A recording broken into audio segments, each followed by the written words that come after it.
say everyone and each of us, of course, has to do something about it, but it's the companies that are actually paying. So where the money goes out is where we have to look why it might not come out as fair as it should. What is the, like, let's say the remuneration system like? How do you make an analysis? How do you really ensure fair pay? For this, we have set up a panel. It's called the Pay Transparency, of course, putting it into the daily practice. How do companies really achieve fair pay? And Sean Cartwright, who you've seen already at the beginning, is consultant at the Civil Society section of UN Women, has been very active, as we've heard as well at the beginning, in the Paris Forum for Gender Equality, and is going to moderate the upcoming panel. So here you go. This is going to be your part, and I look forward to it, Sean. Thank you so much, Enrica. And such an honor to be here once again. And thank you all for being here with us today, and looking forward to another great panel. This session will aim to delineate essentially the who, what, where, when, and why of pay transparency, and identify what closing the gap looks like as a daily practice among 3 game-changing companies. We will begin with short interventions, as in the previous panel, by each panelist, and conclude with another interactive discussion on closing the pay gap and pay transparency. Please feel free to discuss further the various questions that we posed today in the chat, and I will work with my colleague Leah on bringing these questions and comments to the fore as we discuss. So without further ado, I'd love to introduce today's speakers.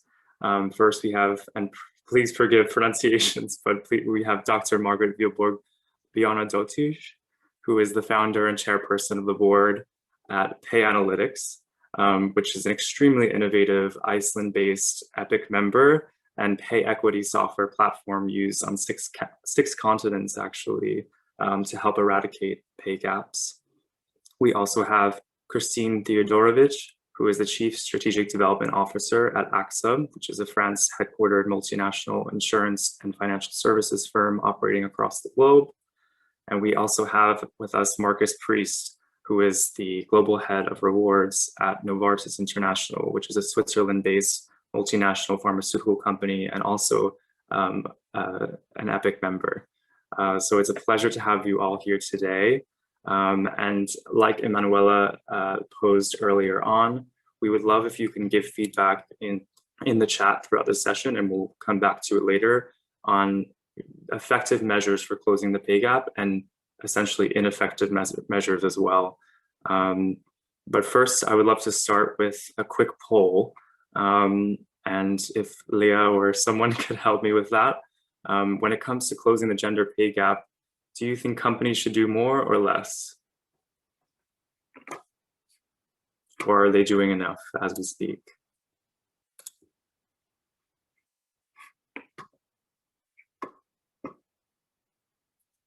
And we'll wait on the results for that.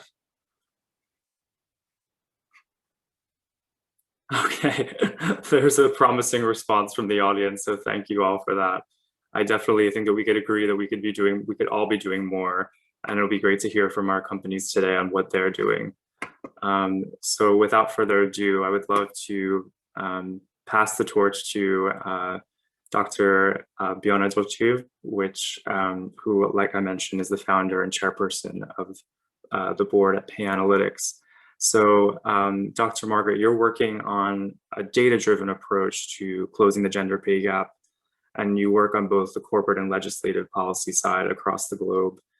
From your view, what is most effective to closing the gap from both the corporate and legislative sides? And what would you advise companies who are just at the start of dealing with fair pay?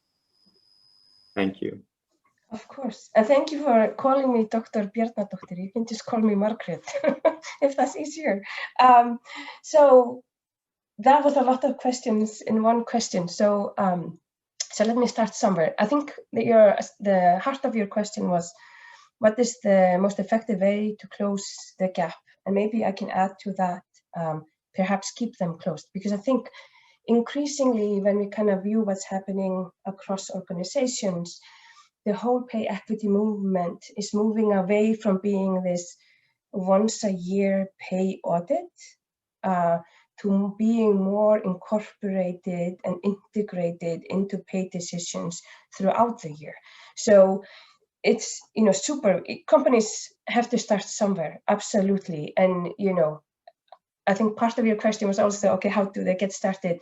So if you start there and then maybe talk about the evolution for organizations, I think, you know, to get started, start simple. So this whole theme today is about transparency.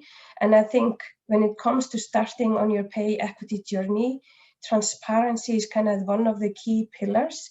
So don't start with adopting the most complex pay equity scheme out there. Start simple so you understand your findings and which will then lead to your action. So for a company getting started, it might be as simple as, you know, taking your job titles, grouping them together into groups of equally situated employees and look at that decision, right? And then measure if you have gaps and then, you know, close those gaps. And that's kind of where I spent the past 5 years of kind of creating the tools to do that intelligently and fairly, because I think that's the kind of the other pillar of pay equity is fairness. So when we take actions and support organizations, we need to be thinking and having our fairness hat on. So how do we close these pay gaps as fairly as possible while supporting the compensation strategy of each organization? Because each organization differs. So these policies have to meet the organizations there. And then once we have close these gaps, right? And if we find ourselves, you know, I could call them legacy problems. So if you measure your gap and whoops, you know, the equal pay gap is 7%, you know, that's because we've been taking or making decisions over years and decades, and they might have been biased and we find ourselves with a 7% gap. So once we invest in closing that, the key thing is, okay, then moving forward in our hiring decisions, in our promotion decisions, how do we incorporate pay equity right there when we make the decisions so that on an ongoing basis, these gaps don't come creeping back? And I think if you do that, because I think the third question in your question was, you know, with all the different legislation that is out there, how do you kind of, what's the response and the approach you can take? If you are successful in incorporating the pay equity in your ongoing day-to-day decision-making, it doesn't matter the details of the pay legislation because your decisions are equitable. And then they can throw the transparency or the reporting or the sanctions on top of you. And it doesn't matter because you know the processes are unbiased and fair.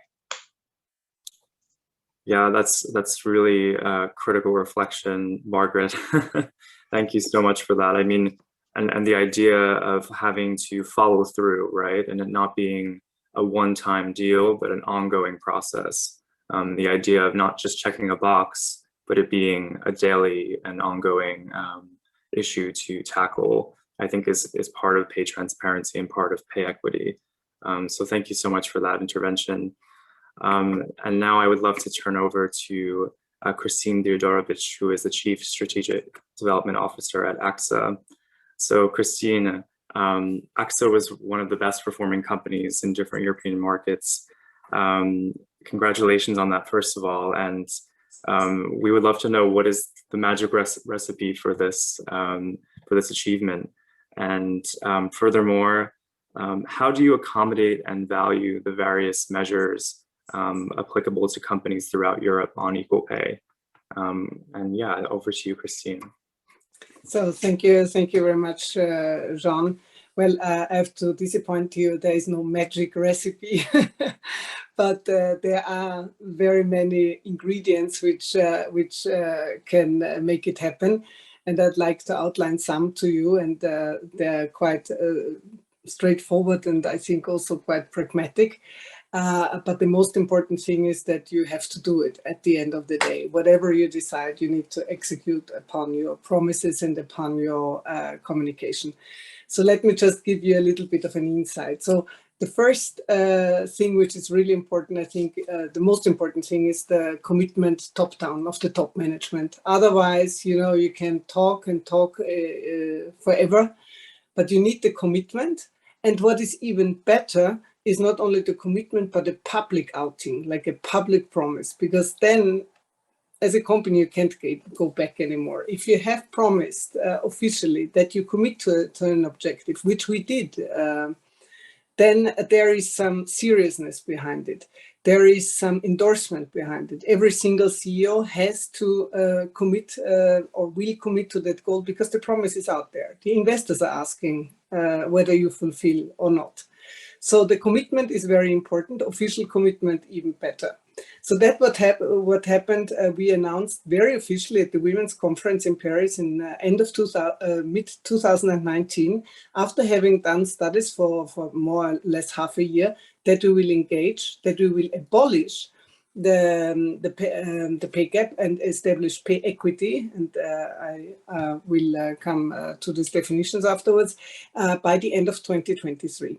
So that, let me come to the second point. You need also to give yourself a little bit of time, not too much, because otherwise it gets diluted, but a sensible time period. If you say next year, it's not realistic. So we gave ourselves those 2.5 years, 3 years, and to really work out a plan and to have a very, very clear objective.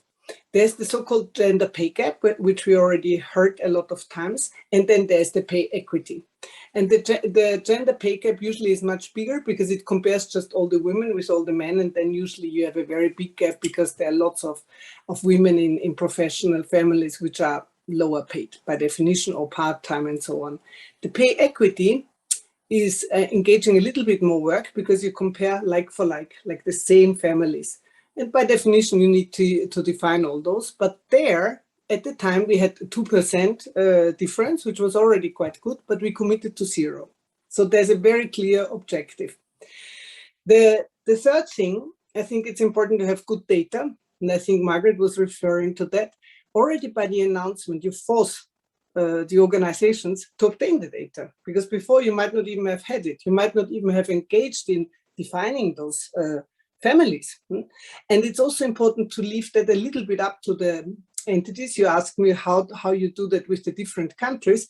Well, there are certain rules and regulations and commitments which should be taken globally, but there are a lot which needs to be done in country for different legal aspects, tariff, non-tariff, whatever it is. And also those families, they are not the same all over. So that's something which then needs to be defined locally, but it's a very clear objective. The data you cannot negotiate because once it's out there, you measure it. The commitment is obviously audited also. Internal audit sits on the topic, which is also something which is taken serious, believe me, by any CEO. If internal audit looks at it, it's going to be taken serious. But now the most important thing is, and that goes hand in hand with the communication, you need to have a designated budget. You cannot achieve ever equal pay or pay equity without having talked about money. At the end of the day, it's all about money. So you need to define your overall budget, which you have for salary raises per year, which you have. And then you need to define, after having done some analysis, a certain amount of this dedicated budget for closing the pay gap. That can be 10, 15%, whatever it is, of this, depending on how much the pay gap is. And then you systematically allocate this budget to the gap you have identified. And that lets me come to my last, or previous last, it's the communication about it, transparency, what we do. The women who, and by the way, it's not only women, we also had to raise some men in some countries. It's not only, I mean, it was surprising, but we had to, we also rose the salaries of some men. And then we are very transparent. So the people who get the raise, they know why, because there's the gap. So we don't do a big mystery around that. So I think communication is really important. And the last thing, and I won't elaborate too long on that because Margrét has already mentioned it, is the whole process. Because if you do it once, that's fine. Then you equal it out, you level it out. But what goes hand in hand is really to keep it sustainable, to change the processes. And that's the recruitment processes, the promotion processes, and the compensation processes per se forever. Because if you then always hire women at a lower salary year by year again, then you will fall in the same trap and it goes on forever. So I think this is the sustainability part of the whole thing. So that's a little bit in a nutshell what I would consider the important points. Yeah, thank you so much for that. I mean, and thank you for reiterating Margaret's point on sort of the universality of these issues and how it's not sort of this one-time deal. Also the critical notion of funding, right? And actually allocating budget to this issue is also an undeniably critical aspect of, ensuring pay equity across the board. And also just to reiterate your point around having leadership and executive level employees on board with these processes and being accountable to not only their investors, their stakeholders, but to their employees. I think that's also a critical element of EPIC's engagement and the engagement of various other fora that we work with, sort of getting the, out of the realm of corporate social responsibility, engaging with key actors there, but then also really working with the leadership on this and holding them to account on pay equity issues. So thank you for touching upon that. And with that, I'd love to turn to Marcus Priest, who is the Global Head of Rewards at Novartis International. Marcus, Novartis has been a member of EPIC since 2018 and represents one of a handful of our corporate members. In this regard, you have put together an ambitious plan to achieve fair pay at Novartis and to ensure pay transparency. So we would love to know the status of these plans and projections, and also if you could identify some of the obstacles or challenges you have come across in this implementation. So over to you, Marcus. Yeah, thanks, Sean. And I think both Christine and Margaret have really highlighted a number of the things which we also experience at Novartis. But it's interesting, I think it might have been Henry who shared the EU directive with me first. And when you look through it, certainly from a Novartis perspective, we see a lot of overlap with the commitments that we refer to as our EPIC pledge. So it's great to see the momentum, beyond some of the companies like ourselves and AXA and others, to kind of make some of these fundamental process improvements much more commonplace across all companies. So we're making, overall, I would say we're making good progress, in terms of our recruitment and our promotion processes. Roughly about 75% of those processes globally now are on a different platform, which effectively means that historical comparison isn't even available. So it really is kind of taken out of the focus of the recruiter and the hiring manager that are making those decisions, which I think we had an inclination that was a key thing. All the literature tells us as well that that's a key thing that we wanted to focus on. Like many companies, we've also been doing the pay equity studies, and we continue to do that in the background for all the things that a number of the speakers have spoken about today in terms of monitoring progress, looking at results, KPIs, etc. And I think the most emotive and perhaps the biggest headline of our pledges is probably our pay transparency commitments. So I think whilst it's in line with the EU directive, for us, we were very keen that it was more of a proactive sharing mechanism. So it's not only do we aspire to have a culture where any associate can ask any question and they can have a dialogue around their queries, but we wanted to actually share the data with them proactively, because we felt that, in fact, if I look at it in our own company in Germany, I'm a big supporter of the legislation that Germany has, but we don't see that many cases where employees are proactively asking for data. So I think that reiterates to me that we need to try and more proactively share it rather than leave it just to employees to ask. I think particularly as I look outside of Europe as well, I think if you don't have that proactive sharing, there may be some additional cultural barriers that will prevent people from asking for the data. So we're quite bold in that pay transparency plan. We did realize, I think when I last connected with the coalition, we were talking about our plans to introduce it in Switzerland and the US, which we managed to do. And I think linked to your question about, you know, challenges, I think in general, the reaction that we've had is positive. No one is kind of regretting our decision to have our bold commitments. I think overall the reaction's positive. There's a lot of pride that our associates show in what we're doing. I think there is an understanding that there is a lack of this generally, you know, externally. And we very much position it as, you know, a key part of our culture at Novartis to have a more open and transparent culture in general. So it really fits with that perspective.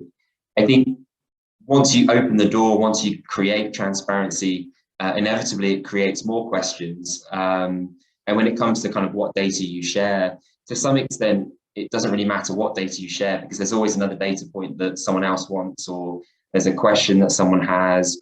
And I think a key learning for us is how you manage those questions. We've done a lot of support with managers. We've got a lot of, you know, investment in terms of learning materials. Our HR team spent a lot of time coaching managers on how to manage those conversations. But one of the things we've definitely we've actually heard directly from our employees is they want to know stuff themselves. So I think there's sometimes in a corporate culture a sense that the manager has to kind of communicate everything, and that, you know, and what we're finding is that let's open information in general up more with our employees so that they can kind of build their own understanding and help them to understand, because often it's through that lack of understanding which generates frustration or you know, more negative emotions. So that's a key point where we're trying to not just engage our managers and our leaders, but all employees on the topic. And we've got a number of different mechanisms in which we do that. On pay transparency itself, the data we share, one of the challenges that I see is obviously what data you share.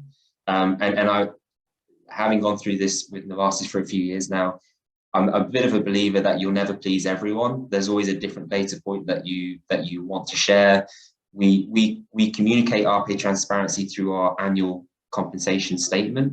So again, so it's a proactive step. So obviously we don't want to have a 5-10 page document, so we have to kind of narrow it down. And our commitment is to both internal and external transparency. What I mean by that is the internal transparency will really address concerns around pay equity, you know, in terms of how am I paid relative to my peers. But then the external transparency, it's something particularly in our industry, which is pretty commonplace for companies to benchmark salaries externally. And so there is an interest and a need for associates or employees to understand where they sit with that.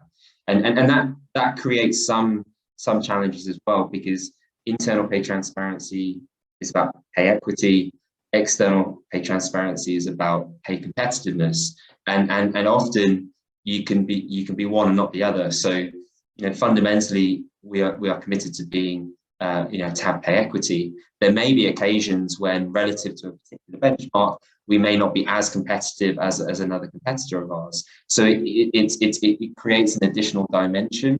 As I said, we're still committed to sharing both. We feel ultimately for us, it's the right thing to have transparency to both mechanisms, but it definitely does create an additional level of complexity to manage. So I'll pause there. I know we're going quite long on time, so hopefully that helps, but I'm always happy to share more and take people's questions. Yeah, no, that was very, very informative, and thank you so much, Marcus, for that. I think, yeah, the point you touched upon around sort of universal managerial literacy when it comes to these issues being a critical element of achieving, you know, a fair and just workplace. I think that's and kind of a company culture, right? That inevitably stems from that was a really key point that you drove home, and also, yeah, the kind of toss up between pay equity and pay competitiveness, and kind of, yeah, measuring internally versus externally, especially in a time, in an internet age when everyone has access to the data, you know, at their fingertips. It's always kind of it must be an interesting but also fairly difficult dichotomy to to address. So thank you for acknowledging that. I mean, definitely it makes for more thought-provoking discussion for sure. And I would love to bring us back to our kind of overarching discussion questions. And if each of you can give a short intervention on, a corporate perspective on our questions. So in your view, from a corporate lens, which measures have been more effective in closing pay gaps? And which measures would you consider to be somewhat less successful in addressing these? So Margrét, we can perhaps start with you. So I think maybe I will put my Icelandic hat on. So what I've seen work very well here in Iceland is forcing everybody to do a pay audit, because it leaves out the excuse, oh, everything is fine, and actually forcing companies to look at their data. I think that has been very successful. So there isn't a formal academic study out on it yet, but from what I have seen is that the pay equity gaps that we were talking about are typically much smaller. So I think it has had a lot of impact. And the same thing, and kind of echoing what has been said so many times before, the responsibility has to be put on the employer. So these initiatives where, such as the German legislation, where the employee has to take the initiative and ask for the data and put up the fight for equal pay, that doesn't work as well. So that would be my 2 buckets. Thanks so much, Margrét. And Christina? Well, very similar. I mean, basically what we've already mentioned before, I think what works is always what gets measured. So it comes back to data. If you have the data, there's no you take the emotion out of the discussion, or you should at least, because then it's simple data which you can compare. And then you're much more focused on how to eliminate the gap and not what is really, the content of the discussion and whether it's really unfair or not. So obviously the audits, they help a lot, internal and external ones, and visibility to the outside. That always works. It has a lot to do also with reputation. Reputation is a very strong, convincing argument. What doesn't work, I mentioned before, it doesn't work if it's just intentional, not data-driven, and first and foremost, if there is no budget. I mean, then you can discuss forever. Everybody might be convinced, but at the end of the day, you won't have the means to pay it. I think what also doesn't work is if you focus only on the discussion of certain families who earn less money, like, for example, what I mentioned before. Instead of eliminating these inequalities, what we do, for example, we look for more people than in the actuarial mathematician area and so on, because then you also circumvent or avoid this discussion. Again, it's linked to this family. So at the end of the day, define very clearly, have the data ready, and then go for it. Thank you so much. Yeah, that's definitely along the lines of what we've been thinking about. So thank you. And Marcus, over to you. Yeah, I mean, I think for me, in terms of closing the overall pay gap, so across the organization, for us, at least my perspective is, I think our commitment to gender balance in management is, when I look at the data, that feels like the thing that's having the biggest impact on closing the overall gap. And linked to that, and linked to what Christine was mentioning before, from my own experience internally working in the corporate setting, the public disclosure of our commitments, the specificity of our commitments, and the fact that the commitments are part of our CO scorecard, all of these things make a big difference, because in the corporate world and many other settings, I'm sure there are so many priorities, so many other kind of causes or principles that we want to address and improve. And it's, in my experience at least, those that are where we've made specific commitments or public disclosure, it makes a big difference in terms of the weight of the support that you have behind you. And to Christine's point about budgets, it's a very different proposition to have that weight there as well. We could argue that we shouldn't need that public disclosure, but I think when you're often faced with having to make decisions between multiple priorities, again, just from my own personal experience, it definitely helps me as a reward leader to have that commitment from the leadership. Yeah, that's a great point, and actually it ties in well with our next poll question, which is on how we best share our pay information and data with the public. So as you can see, how can companies share their pay information and pay gaps to the public in the best way?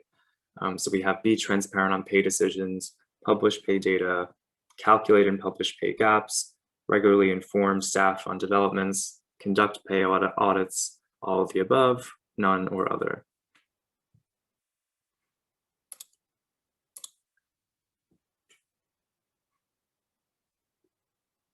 I would love to hear from you all again, if you have any feedback on the poll results and what you believe on a substantive level, what public knowledge sharing of pay gaps looks like. Okay, so it looks like yes, we have 9% on pay transparency of pay decisions, 15% on publishing pay data, 18% on calculating and publishing pay gaps, 6% on both regularly informing staff on developments and conducting pay audits, and a solid 45% for all of the above. I'm actually curious, what did you all vote, our three panelists, for this question? Was it all of the above, or was there a specific response that you would champion over the others? Anyone can come in. I mean, Marcus? Yeah, no, sure. I mean, I definitely believe in all of them, right? And I think we touched on all of them today, but I guess I'm increasingly, my view is that we need to engage people in the topic, because left to their own devices, people interpret data, often very intelligent senior people as well interpret the data wrongly. So I think if we really want to address it properly, all of the disclosures are important for the reasons that we talked about, but I think to actually proactively engage with your employees on the topic. And what we found is when we've actually done some sort of open forum events, the amount of interest is quite significant. And the positive reaction you get from just having the dialogue is also very positive. So I did select whichever ones talked about staff. It's not to say the others aren't important, but I do think we need to talk more directly to the workforce. That's great. Yeah, thank you. Christine, did you want to come in? Yeah, no, if I agree with all of them. If I had to pick one, it would be really the disclosure of the gaps, which I think is what people are most concerned about. The pay itself, there's a lot in the area of pay competitiveness, which Marcus mentioned before, which is again a different area for me. We actually did some analysis, which is very interesting, with a lot of more variables, not only gender, but also, urgency of hire, geographical area, age, handicap, everything you want. And we did all this regression analysis, and there are loads of interesting results. What I would just warn is to just throw all those results out without any further explanation, because it might confuse people more than anything else. So yes, for transparency, definitely. With a certain level of explanation and aggregation, so that everybody can find him or herself. It's really about giving the people the feeling that we are really working on it, and that there's commitment, and that they can see the progress. Otherwise, it's empty words. Right. Yeah. Thank you for that. And Margrét? Yeah. So I also voted for the calculating the gaps and talking about them. And the reason for, because I think it's the starting point. So I think transparency for organization means many different things. And if I take 30 seconds, I once was on a panel on transparency and speaking about transparency, and then the next speaker came and said, transparency is terrible. So she had misunderstood every word I said for the past 10 minutes on what I meant by transparency. So when we think about transparency, I think it's just important to think, that everybody has like their own image of paid transparency. But I think the most important thing for organizations to communicate is that they're doing something about it, and how they're approaching the topic. So what are we evaluating, and then how, and here are the results, and then here's our path forward. So I think that's the most important part, and that's the starting point, and then you build up from there. Right, thank you for that. Yeah, I think this ties into sort of having transparency, this theme of having transparency, but with accompanied literacy, right? An understanding of what transparency means, but then also how this is contextualized in your respective organization or company or government or so on. So yeah, thank you all for that. And I'm actually going to pass it to Leah, who I believe might have some interventions from the chat for us to share with our panelists and hear their reflections. Yes, Sean, we have two questions from Ulrike and Karen, all towards Christine and her intervention. Very shortly, I think. Christine, you mentioned a budget of 15% that is actually used to discuss this topic of pay transparency in your organization. On which basis was this budget chosen? And then the second question was also that, did you retrospectively also reimburse employees for the gaps they had experienced before the time that you actually changed their salary? Did you retrospectively do so? Okay, so thank you for the question. The 15% was an indication. It's between 10 and 15%, but don't nail me down on that, because that's on entity level. As I mentioned before, that's very particular in the entities, in the countries. But it's of the entire, and that can be completely different from one entity to the other. It's of the salary mass reserved for increases. So that would be whatever you define, 100, and then it's the percentage of this 100, whatever it is, in your respective entity, depending on the size of your country. It's different in I don't know, Luxembourg than in Germany, obviously. And so that's a function of your own pay gap and the available budget for increases.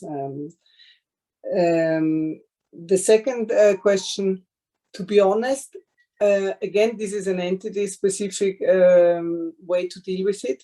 Most of the entities, as far as I'm concerned, started when it was announced with the program for 3 years, and this is where they did for the first time this evaluation of these families, of the job families, and it would be a way forward, but with the aim of having it netted out by end of 23. And by the way, we have several countries who already completed this exercise now. They already netted it out. And it hasn't been an enormous number of people either, not as many as we have expected if you really compare like for like. It could be that somebody has retroactively reimbursed, but I wouldn't be aware of anything like that. Thank you so much, Christine. Leah, do we have anyone else, or was that it for now? Okay. That was it for now.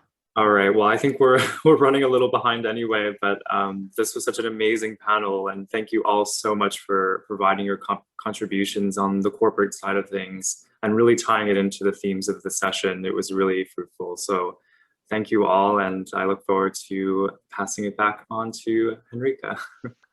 Have a great one. Yeah, thank you so much for all your insights. And I think even though there were no questions coming up now straight away, probably lots of questions are slowly moving in the heads of all the participants. I saw also in the chat, the questions were mostly even answered straight away. So we had this interaction already going on in the chat, and we will put this all together. But what we do want to make sure a bit is we had Katinka Brose all the time from the FPI making a bit of notes in between, and she's going to share now the insights that we found over the past hours of the discussions via a whiteboard. Please, Katinka, take over at this.